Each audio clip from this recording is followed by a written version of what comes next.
15장 9절부터 11절까지 말씀을 제가 한 절 읽고 여러분들 한 절 읽고 교독을 하도록 하겠습니다.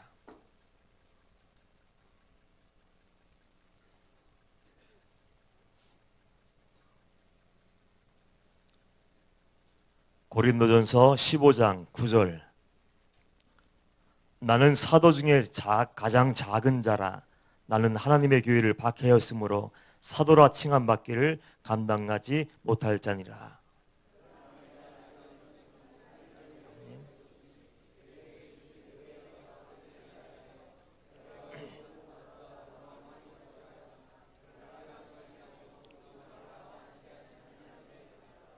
그러므로 나나 그들이나 이같이 전파하매 너희도 이같이 믿었느니라. 아멘. 할렐루야. 이 시간도 주님이 함께 하시고 성령께서 감동하시는 그 은혜의 시간, 깨달음의 시간, 변화의 시간 되기를 주님의 이름으로 축복합니다. 어느 글을 읽다 보니까 물고기의 IQ에 대한 얘기가 기록되어 있었어요. 물고기 IQ가 몇인지 여러분 아십니까? 물고기 IQ는 0.3이래요. 그래서 그 좁은 그 어항에서도 살 수 있나 봅니다. 금방 이쪽으로 갔다가도 다시 돌아오면 여기가 어디지 새로워요. 또 금방 옆으로 옮겨도 새로워요. 그러니까 그쪽 기억을 하지 못해서 그 좁은 어항 속에서도 날마다 새롭게 새 마음 가지고 살 수 있는 것 같아요. 근데 물고기의 단점은 같이 물속에서 헤엄을 치다가 친구들이 낚시 미끼를 물어서 끌려 나갈 때가 있습니다. 그러면 보통 사람 우리들 같으면 어떻습니까? 깜짝 놀랄 거 아니에요. 와, 그 낚시 미끼에 현혹되어서 미끼를 물으면 끌려 나가서 영영 돌아올 수 없는구나. 맛있는 탕이 되거나 회가 되는구나. 그 알 텐데 물고기 IQ가 몇이라고요? 0.3. 옆에서 함께하던 물고기가 끌려 나가는 것을 보고도 몸부림을 치다가 붙들려 나가는 것을 보고도 금방 잊어먹어요. 그래서 그 자리에다 다시 낚시꾼이 미끼를 달아서 다 낚시를 들이우면 그것도 잊어버리고 맛있네 하고 물고 끌려 나간다는 거예요. 재미없죠. 그래서 물고기 IQ를 얘기하면서 어떤 분이 정치인을 풍자했어요. 정치인의 IQ도 0.3이다. 왠지 아세요? 선배 정치인들이 온갖 부정부패, 부조리, 뇌물 거기에 연루되어서 그냥 임기 중에도 끌려가고 투옥되고 감옥에 가고 재판을 받고 그런 것을 보면서도 이상하게 그 자리에 올라가면 물고기처럼 다 잊어버리고 자기도 그냥 아무거나 그냥 끌어다가 주머니에 넣는다는 거예요. 그래서 감옥에 가서 앉아 계신 분들이 얼마나 많습니까? 그래서 그 정치인들을 풍자하면서 정치인의 IQ도 0.3에 불과하다. 이런 얘기를 했어요. 그 이야기 우스운 얘기이고 재밌는 얘기지만 제가 이런 생각을 해보게 되었습니다. 물고기의 IQ가 0.3이라고 우리가 웃고 정치인의 IQ가 0.3이라고 우리가 웃고 조롱하는데 과연 방직교회에 나와 예배드리고 있는 성도들의 영적인 IQ는 몇이나 될까? 임철 목사의 영적 IQ는 얼마나 될까? 가만히 저를 생각해 보니까 물고기하고 똑같아요. IQ가 0.3밖에 안 되는지 어쩌면 동일하게 사는 것 같더라고요. 하나님의 임재를 경험하고도 우리는 하나님의 임재를 놓치며 삽니다. 하나님의 사심을 알고 이제는 하나님의 사람답게 당당하게 살겠다고 결단했는데 어쩌면 그렇게 얼마 되지 않아 불과 며칠 지나지 않아서도 그 하나님의 은혜를 다 놓쳐버리고 임재를 놓쳐버리고 그렇게 살아왔는지 모르겠어요. 전에 이루 집에 한 암 환자가 있었습니다. 그 암 환자는 병원에서 포기한 사람이었어요. 병원에서 포기한 분이었고 이제 해볼 수 있는 모든 것을 다 해봤지만 가망성이 없어서 그 이루 집에 와서 이제 예배를 드리면서 하나님의 은혜의 손길을 간구하게 되었습니다. 하나님의 은혜로 기적적으로 한 주간 만에 치유되었어요.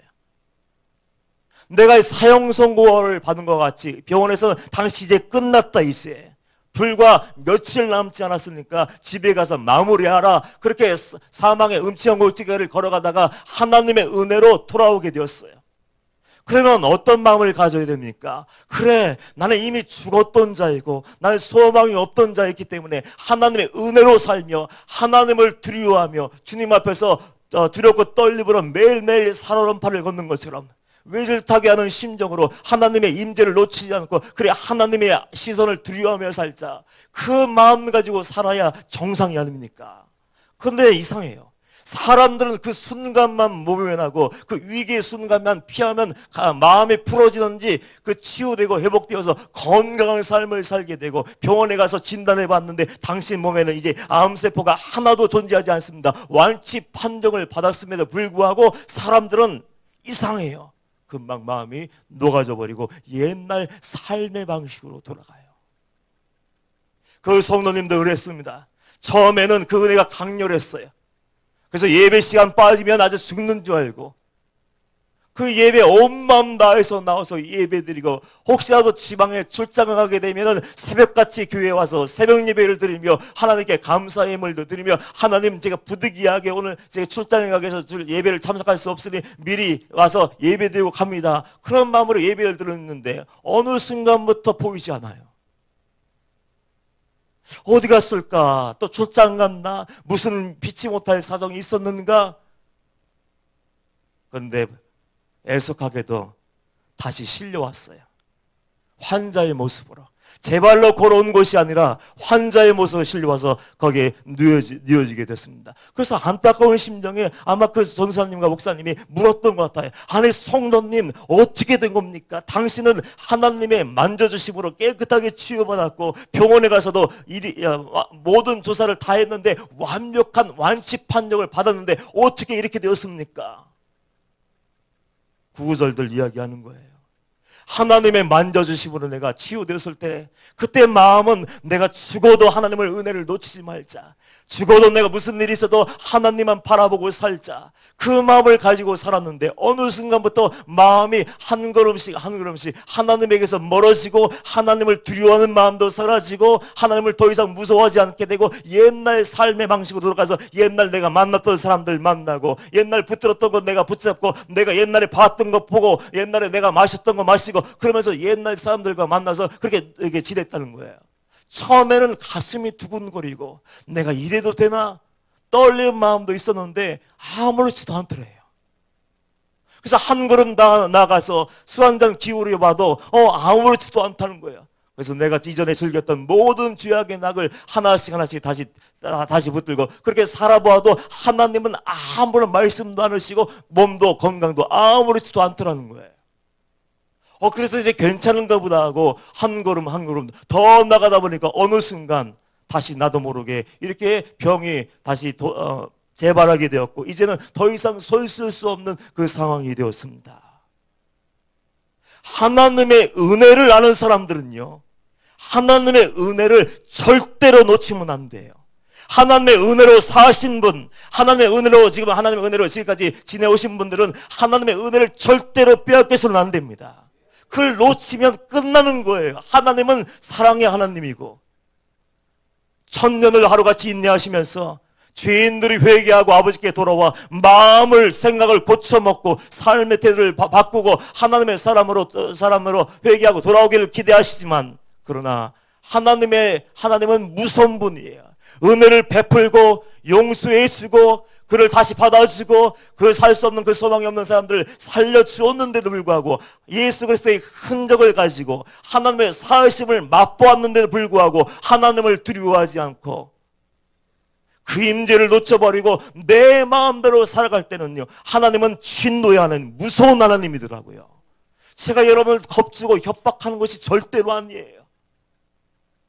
그런데 애석하게도 많은 사람들이 은혜로 살아왔음에도 불구하고 때로는 죽음의 위기 앞에까지 끌려갔다가 극적으로 돌아왔음에도 불구하고 그 하나님의 임재를 놓치고 사는 사람이 얼마나 많아요. 물고기 IQ 0.3과 똑같지 않습니까?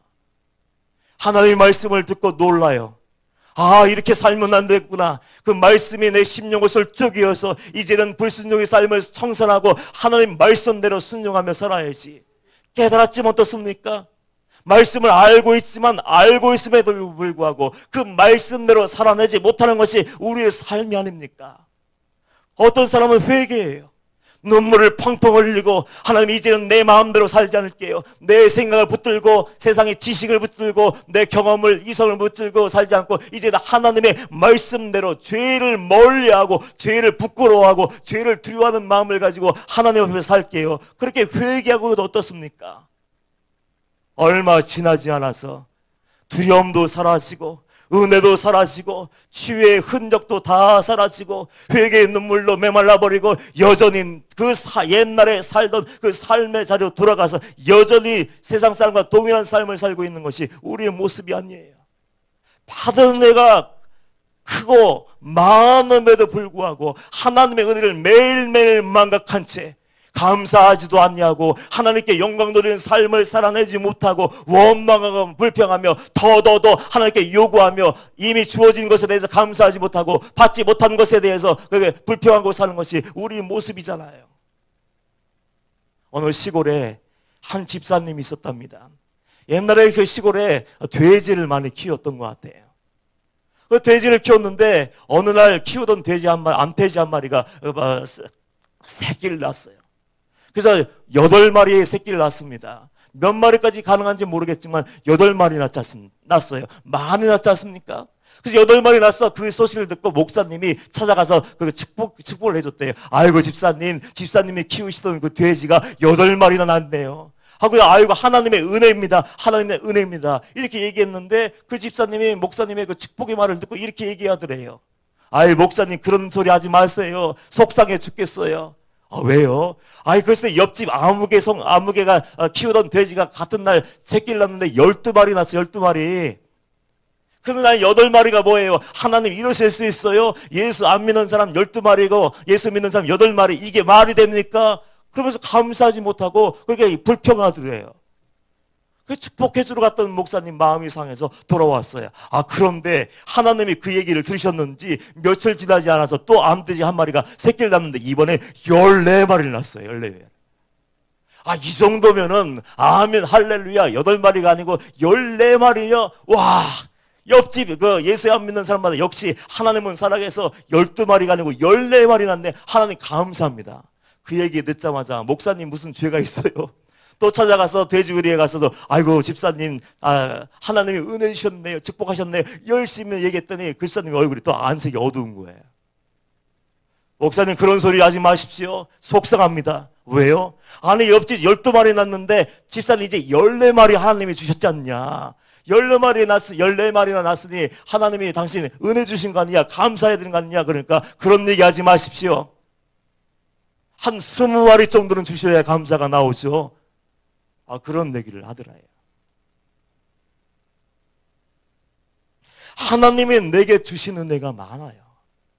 우리의 삶을 돌이켜보면 우여곡절도 많고 어려운 일도 많았고 참 빛이 못할 사정도 많았고 남에게 이해가 있었는 눈물 흘릴 수밖에 없는 그런 사연들이 많이 있지만 그럼에도 불구하고 우리가 오늘 이 자리에 나와서 예배드릴 수 있었고 방직교회 성도가 되었고 그리고 천국을 소망하며 좁은 길 걸어갈 수 있는 것은 하나님의 은혜인 줄 믿습니다. 가장 큰 축복이 뭔지 아세요? 목회하면서 성도를 보면서 제가 깨닫는 것 중에 하나가 그겁니다. 성도가 하나님의 은혜가 은혜인 줄 알 때 그 믿음이 자라는구나. 은혜인 줄 모를 때가 정말 많더라고요. 하나님은 에베네셀의 하나님이에요. 여러분이 태어나는 그 순간부터 지금까지 하나님의 손길이 없었으면 여러분 어떻게 되었을까요? 보호하심이 없었으면 하나님의 공급하심이 없었으면 하나님의 채워주심이 없었다면 여러분이 오늘날까지 살아올 수 있었을까요? 그럼에도 불구하고 하나님이 은혜의 손으로 여러분을 붙들어 주셨기 때문에 오늘 여기까지 인도하게 하셨기 때문에 지금 우리가 이 자리에 서서 예배 드린 줄 믿습니다. 그 은혜를 알아야 되는데 은혜를 모르는 거예요. 야곱을 가만히 생각해 보십시오. 형의 장작관을 빼앗고 도망갔어요. 도망자 아닙니까? 사기꾼 아닙니까? 사기꾼. 그럼에도 불구하고 하나님은 야곱을 만나주셨어요. 라반의 집에서 고생했지만 그럼에도 불구하고 하나님의 은혜로 이제 부자가 되어 돌아오게 되었어요. 부자가 되어서 돌아오는데 돌아올 수 있습니까? 형 에서가 지금 군대를 거느리고 자기에게 달려오는데 분명히 옛날 일을 기억하면서 내가 야곱을 그냥 두지 않을 거야. 얼마나 마음이 들었을까. 근데 그 야곱을 하나님이 약복강가에서 만나주시고 그 형과 극적인 화해를 하게 하시고 그 돌아가는 길이 순탄하게 되었어요. 사랑하는 아들 요셉을 잃었습니다. 짐승에게 찢겨 죽은 줄 알았어요. 근데 하나님의 손길, 하나님의 섭리가 있었기 때문에 대기근이 와서 그 주위에 있는 모든 백성들이 굶어 죽어갈 수밖에 없는 그 순간에 요셉을 통해서 그의 아버지와 그 가족들, 형제들 모든 가족을 구원할 수 있었잖아요. 그 사실을 보면서 야곱이 생각한 게 뭡니까? 역시 하나님은 에베네셀의 하나님이야. 여호와 이레의 하나님이고 여호와 니스의 하나님이야. 그럼에도 불구하고 내 생각과 다르시고 지금은 감당할 수 없고 힘든 시기를 보내고 있지만 그럼에도 불구하고 나를 만나주시고 오늘 여기까지 인도하셔서 우리를 살게 하시는 것은 하나님의 은혜야. 그것을 고백하지 않습니까? 성도는 은혜를 알 수 있어야 돼요. 지금 현실에 매여서 어떤 한 가지 문제, 두 가지 문제에 매여서 고통하며 절망하며 원망하며 불평하는 것이 아니라 지금 나의 나된 것, 나의 구원받음을 위해 감사하고 아버지 집에 나와서 예배할 수 있는 것에 감사하고 주님을 찬양할 수 있는 것이 은혜임을 알고 하나님께 영광 돌릴 수 있어야 됩니다. 은혜를 알 때 그 은혜가 더 커지는 거예요. 오늘 본 말씀 보면 은혜의 비밀을 아는 한 사도의 얘기가 기록되어 있습니다. 여러분이 잘 알고 있는 사도 바울의 이야기가 기록되어 있어요. 그 사도 바울이 9절에 어떤 고백을 합니까? 나는 사도 중에 가장 작은 자라. 나는 사도 중에 가장 작은 자라. 나는 하나님의 교회를 박해했으므로 사도라 칭함받기를 감당하지 못할 자니라. 아니 사도 바울이 누굽니까? 위대한 사도이고 신약성경의 절반 이상을 그가 기록했고 가는 곳마다 교회가 세워지고 가는 곳마다 성령의 역사가 있었고 담대하게 복음을 증거하고 그런 마지막 순간에는 예수 그리스도를 위해서 순교의 자리까지 나갔던 위대한 사도, 전무후무한 위대한 사도가 되었지 않습니까? 하나님을 위해서 생명을 걸고 최선을 다하고 충성했던 그 사도가 고백하는 것이 내가 뭐라고 고백합니까? 나는 사도 중에 가장 작은 자입니다. 이유가 뭘까요? 과거에 내가 어떤 사람인지 아는 거예요. 예수님을 만나기 이전에 내가 어떤 자였는지 알아요. 예수님을 알기 전에 그는 어떤 자였습니까? 디모데전서 1장 13절 말씀 보면 내가 전에는 회방자요 핍박자요 포행자였으나 도리어 궁유를 입은 것은 내가 믿지 아니할 때 알지 못하고 행하였습니다. 사도 바울의 고백이 뭐예요? 나는 회방자였습니다. 예수님의 사역을 방해하는 사람이고 예수 믿는 사람을 핍박하는 자리였고 예수 믿는 사람을 끌어잡아다 감옥에 가두고 죽였던 자입니다. 나는 이전에 나는 생각하고 싶지 않은 거예요. 예수님을 만나기 이전에는 나는 죄인 중에 괴수이고 만삭되지 못한 자 중에 태어난 자였고 하나님 앞에서 말아야 할 말이 아무것도 없는 사람이었어요. 그런데 그런 사도 바울을 주님이 만나주셨어요. 그런 사울을 만나주셔서 바울이 되게 하셨고 위대한 사도의 바늘에 오르게 하셔서 하나님의 구원의 복음을 전할 수 있는 그 사도로 하나님이 세우셨다는 거예요. 그 은혜를 아는 겁니다. 내가 죽었던 자이고 지옥에 갈 수밖에 없고 버려진 자이고 하나님을 망시켰던 사람이었는데 하나님이 나를 만나주시고 예수님이 십자가의 보혈로 나를 씻어주시고 위대한 사도로 세워주셨어. 이 사실을 아는 것이 얼마나 중요한지 여러분 몰라요. 내가 구원받음을 위해서 감사해 보셨습니까? 내 안에 예수 그리스도가 계신 것을 위해서 감사해 보신 적 있습니까? 내가 거듭나고 변화되어서 하나님의 나라를 위해서 충성하며 천국을 향하여 나가는 것에 대해서 감사해 보신 적 있습니까? 그 감사를 못하고 있다면 여러분 그 대속의 은혜가 구속의 은혜가 얼마나 크고 놀라운 것인지 아직도 모르는 사람이에요. 은혜를 아는 사람은요 달라요. 우리가 잘 알고 있는 찬양 중에 405장에 보면 나 같은 죄인 살리신 주 은혜 놀라와 그 찬양 있죠. 나 같은 죄인 살리신 주 은혜 놀라와 잃었던 생명 찾았고 광명을 얻었네. 이 찬양을 만든 존 뉴턴이라는 목사님 계십니다. 아마 여러 번 들었을 거예요. 그는 노예상이었습니다. 아프리카에 가서 그 아프리카 원주민을 잡아다가 짐승처럼 배 태울 수 있는 만큼 다 태우고 항해하는 동안 마음에 들지 않으면 막 죽여버리고 잘라버리고 그 서슴지 않고 모든 죄악이란 죄악은 다 쳐들리던 그 사람이었어요. 그런데 어느 날 감당할 수 없는 폭풍우를 만나게 됩니다. 돈 버는 것이 유일한 목적이었어요. 내가 즐겁고 내가 좋으면 사람이 죽어가는 것은 아무런 문제가 되지 않았습니다. 그러다가 감당할 수 없는 항해 중에 감당할 수 없는 풍랑을 받아 죽음의 위기에 닥쳤을 때 극적으로 그 자리에서 하나님을 만나게 돼요.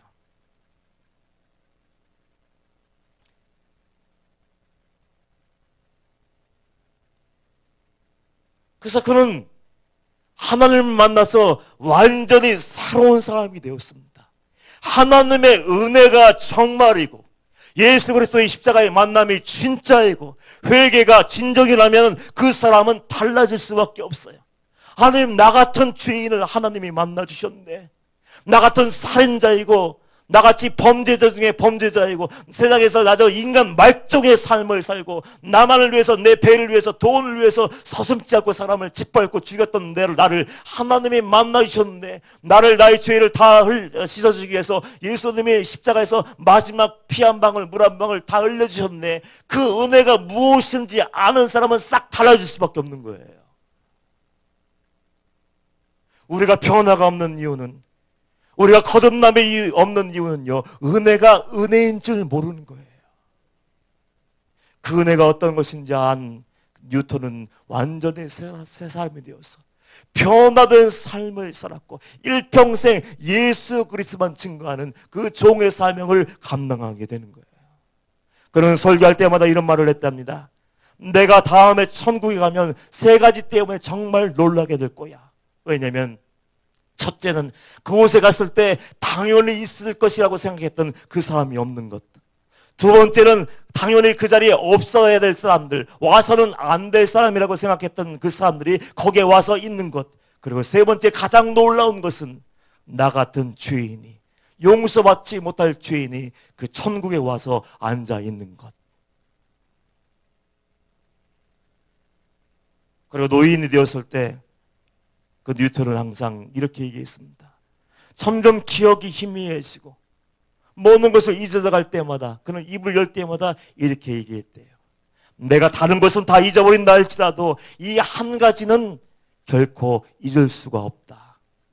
그것은 내가 과거에 너무나 큰 죄인이었다는 것과 그럼에도 불구하고 나 같은 죄인 만나주시고 예수님은 나의 구세주가 되어주셨다. 주님의 은혜를 아는 것이 축복이에요. 받은 은혜가 얼마나 크고 놀라운 것이 아는 것이 중요합니다. 우리 찬양 중에도 받은 복을 세워보아라, 받은 복을 세워보아라, 그 찬양 있지 않습니까? 가만히 돌아봐요. 내 삶을 돌아보면 은혜하는 것이 없습니다. 저의 삶을 돌아봐도 마찬가지예요. 처음 아무것도 모르고 개척교회 나갔을 때 할아버지 한 분, 할머니 한 분, 애견마 하나, 5만 원이 전부 생활비에 전부였고 비 새고 바람 불고 아무것도 없는 그 자리에서 시작을 했는데 지금 돌아보면 단 한 번도 부족함이 없었어요. 대학원 등록금을 걱정하지도 않았고 차비를 걱정하지도 않았고 식비를 걱정하지도 않았고 정말 어느 날은 오늘은 정말 돈이 10원도 없는데 오늘 게다가 손님마저 오시는데 어떡하지 마음만 먹고 있었는데 그날 아침에 누군가가 대문을 두드려 나가보니 낯선 분이 왔어요. 낯선 분에서 대문을 이거 무조건 만나자마자 전도사님이십니까? 하고 봉투를 내밀면서 가는 거예요. 그래서 이게 웬일입니까? 하고 그랬더니 그냥 기도하는 중에 하나님이 가라고 하셔서 저는 말씀에 순종할 뿐입니다. 좋은 일에 쓰십시오. 전해주고 가는 거예요. 돈 얘기해서 죄송한데 채워주시더라고요. 죽음의 위기에서도 요단강 반쯤 건너가다가 되돌아오게 하셨고 시골 촌 사람임에도 불구하고 하나님이 쓰실 곳이 있는지 저를 인천으로 불러주셨고 오늘 여기까지 온 저희 삶의 발걸음을 하나하나 한 걸 한 거를 가만히 돌아보면 하나님의 은혜 아는 것이 없더라고요. 여러분들, 하나님의 은혜로 우리가 지금까지 살아있는 줄 믿습니다. 하나님의 은혜로 지금까지 하나님의 보호하신 가운데 거하는 줄 믿습니다. 그것을 안다면 어떻게 해야 될까요? 안다면 그 아는 것으로 끝나는 것이 아니라 이제는 받은 은혜를 흘려보낼 수 있어야 돼요. 흘려보낼 수 있어야 돼요. 사도 바울처럼 내가 지극히 작은 자나 나의 나된 것은 하나님의 은혜로다. 충성했는데도 불구하고 내가 한 것이 아니고 하나님의 은혜에 완전히 새 사람, 완전히 다른 사람이 되었습니다. 새 사람의 증거는 뭡니까? 주어가 바뀐 거예요. 내가 하면 다 됩니다. 내가 다 했습니다. 이런 사람이었는데 어느 순간 내가 빠져버려요. 내가 빠져버리고 내가 열심히 충성했지만 하나님이 하셨습니다. 내가 열심히 기도했지만 하나님이 하셨습니다. 내가 열심히 봉사하고 내가 선교했지만 하나님이 하셨습니다. 나의 나다는 것은 하나님의 은혜입니다 라고 주어를 바꾼 하나님의 사람, 은혜를 아는 사람, 하나님을 위해서 생명을 거는 사람이 될 수 있었어요. 우리 인천방주교회 성도님들은 그 하나님의 사랑이 그 심령 속에 깊이 새겨지기를 축복합니다. 변화되세요. 이제는 정말 하나님의 은혜를 한다면 새 사람이 되십시오. 선교 초기에, 한국 선교 초기에 재밌는 일이 많이 있지 않습니까? 유명한 김육도 목사님 여러분들 기억하실 거예요. 김육도 목사님 어떤 분이었습니까? 요즘 말로 표현하면 조직폭력배 두목쯤 될 거예요. 김육도 목사님. 그래서 거리에 나가다 그분이 자만히 서 있으면 사람들이 다 피할 정도로 야야 김육도 왔다, 김육도 떴다 얘기만 딱 한마디만 들려지면 사람들이 싹 도망가 버리고 숨어버리는 아주 무시무시한 공포의 대명사였습니다. 그런데 하나님은 김육도 목사님을 만나주셔서 하나님의 종으로 만들어주셨어요. 나 같은 죄인을 살리신 주인의 날라와 그분의 간증의 제목, 설교의 제목이 그거였습니다. 천국 방방목곡을 다니면서 나 같은 죄인 살리신 주님의 은혜 놀라와 내가 어떤 사람인지 자기는 아는 거예요. 내가 예수님도 모르고 천국과 지옥도 모르고 심판 있는 것도 모르고 내 마음대로 살다가 어느 날 극적으로 먼저 찾아오신 예수, 먼저 다가와 내 마음을 바꿔주시고 예수 그리스도의 피로 나를 적셔주신 그 예수님을 만나게 됐을 때 얼마나 놀랐을까요? 예수님을 알고 만나고 예수님을 만난 사람들은 달라질 수밖에 없어요. 어떻게 예수를 만났는데 그대로 살 수 있습니까? 어떻게 예수를 만났는데 은혜를 놓치고 살아요? 어떻게 예수를 만났는데 회개하고 다시 옛날 죄로 돌아가서 죄의 짐을 짓고 그렇게 살 수 있습니까? 어떻게 예수를 만났는데 하나님 말씀과 관계없는 삶을 살고 나를 붙잡고 자존심을 붙잡고 살 수 있습니까? 절대로 그럴 수 없는 거예요. 그래서 그 사람이 만난 사람 예수가 가짜일 수밖에 없는 거예요. 김육도 목사님은 정말 예수를 만났어요. 예수를 만난 감동에 가만히 있을 수가 없어서 온 동네를 다니면서 말씀을 증거합니다. 말씀을 증거하니까 사람들이 놀랄 거 아니에요. 갑자기 김육도가 어느 날 갑자기 눈앞에 나타나서 손을 붙잡고 예수 믿으라고. 예수 믿어야 구원받는다고. 예수 믿는 척하지 말라고. 얼마나 놀랐겠어요. 공포의 대명사, 무시무시한 주먹이 법인 사람이요. 두려워 떠는 사람에게, 두려워 떠는 사람들, 믿지 못하는 사람들이 많았습니다. 그래서 김육도 목사님 말씀을 증거할 때 그것이 진짜인가 가짜인가 시험하기 위해서 새 사람이 되었나 아닌가 시험하기 위해서 사람들이 못된 짓을 많이 했대요. 뺨을 때려보기도 하고 욕을 내보기도 하고 찬물을 끼얹기도 하고 소금을 뿌리기도 하고 재수없다고 나가라고 밀어내기도 하고 모진 수모를 다 당하는 거야. 이전에 김육도라면 어떻게 했을까요? 뭐야 나를 무시해? 나를 깔보는 거야? 하면서 주먹으로 막 내질렀을 텐데 한마디 변명하지 않는 거예요. 방어하지도 않는 거예요. 그 모진 고난과 공격을 다 막아내며 그 김육도 목사님은 그런 사람들에게 이렇게 얘기했습니다. 당신이 지금 이 자리에 살아있는 것이 내가 예수를 만난 증거입니다. 내가 예수를 만나지 않았다면 나에게 찬물을 꼈는 사람 죽었습니다. 내가 예수를 만나지 않았다면 나에게 주먹질을 해야 되고 뺨을 때리는 사람은 지금 이 자리에 온전하게 서 있을 수 없습니다. 나에게 물을 던지는 사람 내가 그냥 내버려 뒀을까요? 당신이 그럼에도 불구하고 온전한 것은 내가 예수를 만났기 때문이고 당신이 온전하는 것이 내가 예수를 만난 증거입니다. 많은 사람들에게 복음을 전했고 많은 사람들을 주님께로 돌아오게 한 하나님의 일꾼이 되었어요. 여러분들, 은혜 받은 자는 잠잠할 수 없습니다. 하나님 나라의 비밀을 정말 아는 사람은 하나님 나라를 향해서 달려갈 수밖에 없어요. 우리 인천방주교회 성도님들이 하나님의 사람임이 분명한다면 이제는 생각만 하지 말고 분석만 하지 말고 숨어서 딴짓 하지 말고 이제는 돌아서서 예수 그리스도 방향으로 나가기를 축복합니다. 그리고 은혜가 은혜임을 기억하십시오.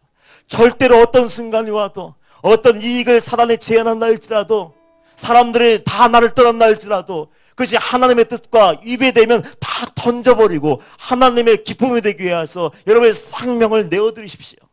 그리고 작은 일에 충성하십시오.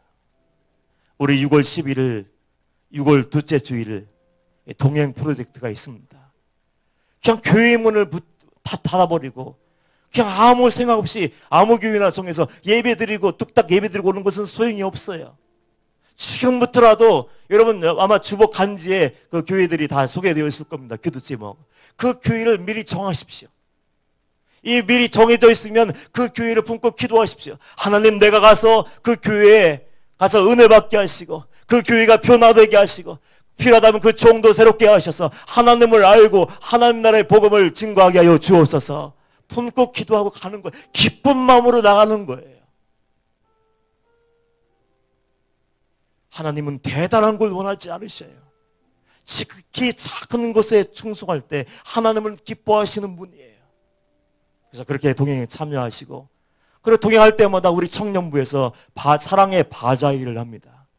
아마 오늘부터 할 로브에서 아마 바자회를 할 거예요.